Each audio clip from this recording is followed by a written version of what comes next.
Assalamualaikum warahmatullahi wabarakatuh. Hello everyone, my name is Bagas Burwayoda with NPM 25411006.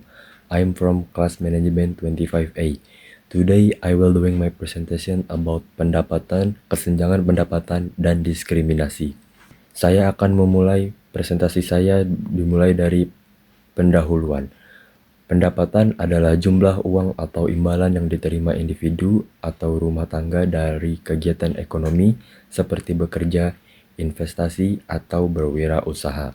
Pendapatan menjadi indikator utama kesejahteraan ekonomi masyarakat dan berperan penting dalam menentukan daya beli, tingkat konsumsi, serta standar hidup suatu bangsa.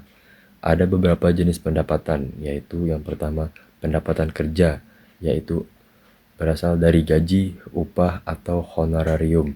Yang kedua ada pendapatan modal atau capital income yang berasal dari investasi seperti bunga, dividen, atau sewa. Yang ketiga ada pendapatan transfer, yang itu berasal dari bantuan sosial, pensiun, atau subsidi dari pemerintah. Yang kedua ada distribusi pendapatan. Distribusi pendapatan menggambarkan bagaimana total pendapatan nasional dibagi di antara anggota masyarakat.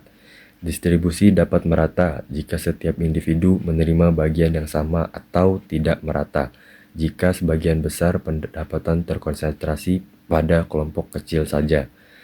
Faktor yang mempengaruhi distribusi pendapatan antara lain tingkat pendidikan dan keterampilan, perbedaan kepemilikan aset, akses terhadap peluang ekonomi, kebijakan pemerintah dan pajak, dan yang terakhir struktur ekonomi. Ketiga, kesenjangan pendapatan. Kesenjangan pendapatan atau income inequality adalah perbedaan dalam pendapatan antara kelompok kaya dan miskin. Ukuran yang sering digunakan yang pertama, koefisien Gini atau Gini Index, yaitu nilai antara 0 atau merata sempurna hingga 1 yang berarti sangat timpang. Ukuran yang kedua adalah kurva Lorenz yang menggambarkan proporsi pendapatan yang diterima oleh persentase tertentu dari penduduk. Contohnya, jika 20% penduduk teratas menguasai 80% pendapatan, maka tingkat kesenjangan akan sangat tinggi. Lalu yang keempat, penyebab kesenjangan pendapatan. Yang pertama, perbedaan pendidikan dan keterampilan. Mereka yang memiliki pendidikan tinggi cenderung memperoleh pendapatan lebih besar. Yang kedua, perbedaan pemilikan faktor produksi.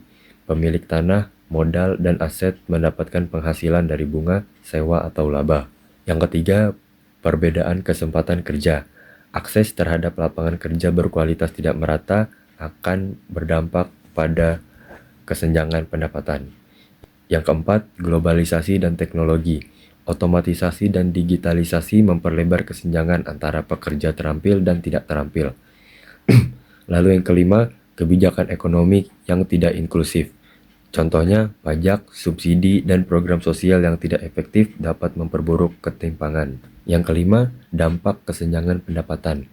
Kesenjangan pendapatan yang tinggi tidak hanya mempengaruhi ekonomi, tetapi juga stabilitas sosial dan politik suatu negara. Dampaknya dalam bidang ekonomi, yaitu menurunnya mobilitas sosial. Masyarakat miskin sulit meningkatkan taraf hidup karena keterbatasan akses terhadap pendidikan dan modal. Menekan pertumbuhan ekonomi jangka panjang, daya beli menurun karena konsumsi didominasi oleh kelompok kaya. Lalu, investasi tidak merata. Modal terkonsentrasi di sektor tertentu atau di wilayah perkotaan saja. Dampaknya pada bidang sosial adalah peningkatan kemiskinan relatif.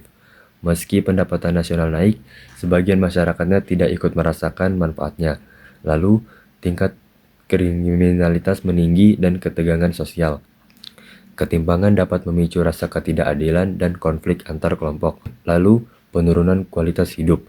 Kesenjangan menciptakan disparitas dalam akses layanan kesehatan, pendidikan, dan perumahan. Lalu, dampaknya di bidang politik adalah menurunnya kepercayaan terhadap pemerintah. Ketidakpuasan publik meningkat bila kebijakan dianggap berpihak pada elit ekonomi.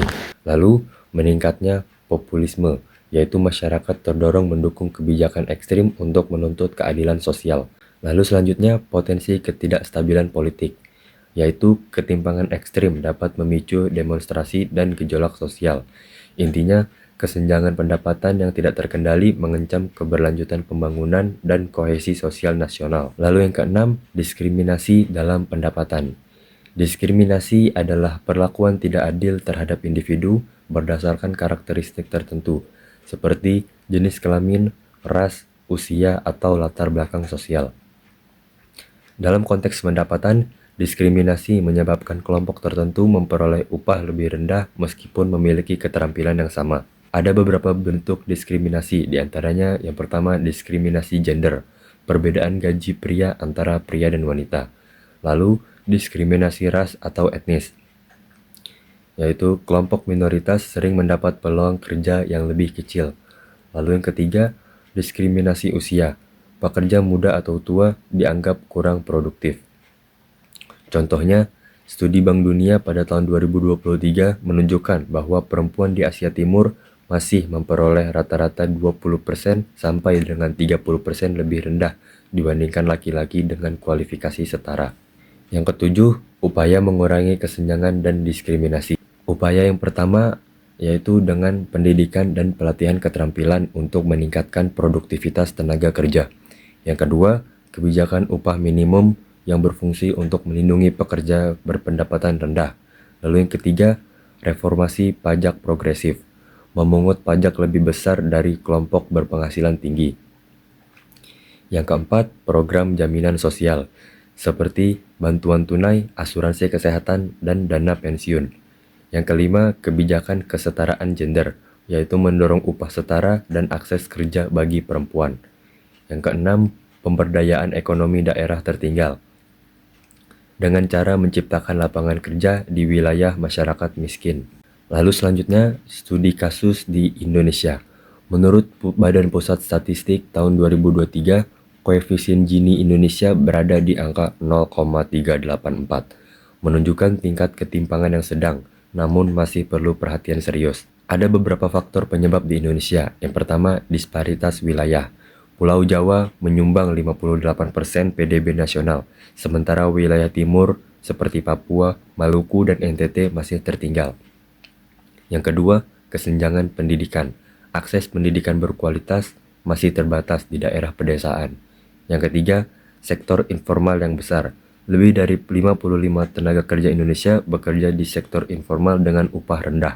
Yang keempat, kepemilikan aset tidak merata. Tanah dan properti didominasi oleh kelompok ekonomi atas. Yang kelima, kesenjangan gender dalam dunia kerja.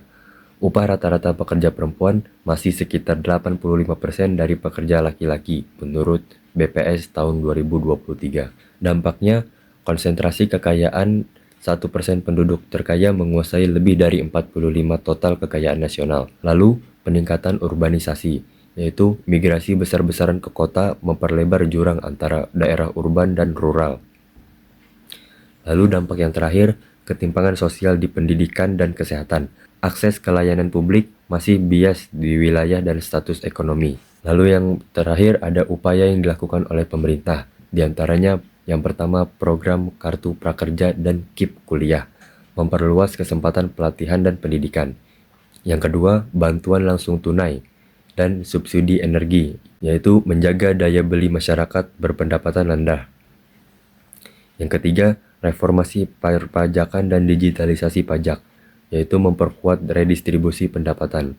Keempat, peningkatan inklusi keuangan melalui literasi keuangan dan akses kredit UMKM. Lalu, upaya yang kelima adalah program Indonesia Emas tahun 2045, yang menargetkan pertumbuhan inklusif dengan meningkatkan produktivitas dan kesetaraan. Kesimpulannya, pendapatan merupakan ukuran utama kesejahteraan ekonomi individu dan masyarakat. Kesenjangan pendapatan muncul karena faktor struktural seperti pendidikan, kepemilikan aset, dan akses ekonomi yang tidak merata. Diskriminasi baik berdasarkan gender, etnis, maupun usia makin memperparah ketertimpangan dan menurunkan efisiensi pasar tenaga kerja. Namun, kesenjangan pendapatan bukanlah hal yang tidak dapat dibatasi. Melalui kebijakan publik yang tepat seperti redistribusi pendapatan, pemerataan pendidikan, peningkatan upah minimum, dan penguatan jaminan sosial, negara dapat menciptakan pertumbuhan ekonomi yang inklusif, adil, dan berkelanjutan.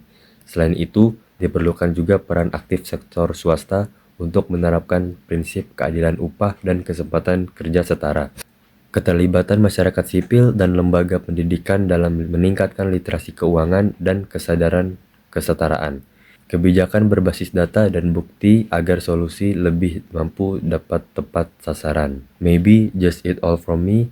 I apologize if I have a mistake during my presentation. Thank you for your attention. Wassalamualaikum warahmatullahi wabarakatuh.